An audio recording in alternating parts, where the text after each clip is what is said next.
La toute première fois où je me suis mise au rééquilibrage alimentaire pour perdre 20 kilos, je vous mets la photo juste là. Il y a une chose que je faisais tout le temps quand j'avais pas le temps de cuisiner, que je devais aller dans le magasin acheter quelque chose à l'arrache, mais que je voulais quand même perdre du poids. Je vous montre, regardez. Donc il y avait un Aldi à côté de moi. Là, je vais manger. Justement, je suis sur la route. J'achetais du houmous. Là, vous voyez, il y a combien? Donc vous voyez ici, il y a 180 grammes de houmous. Pour couvrir vos besoins en protéines, il faut plus que 180 grammes. Il faudrait 250 grammes. Mais ça fait un peu trop de féculents.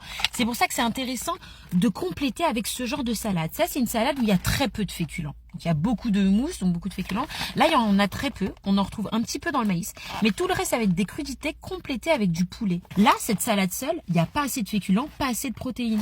Bah, c'est nickel. On complète avec ça. En termes de lipides, on a toutes nos matières grasses là-dedans.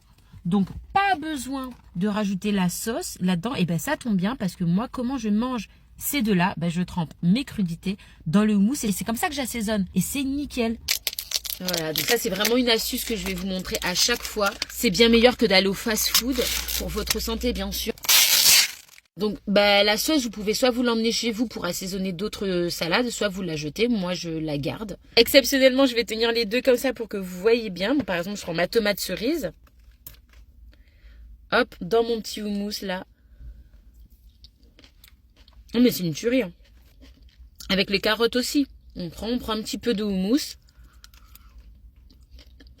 C'est délicieux. Quand je vous dis crudité, ça marche aussi avec le poulet.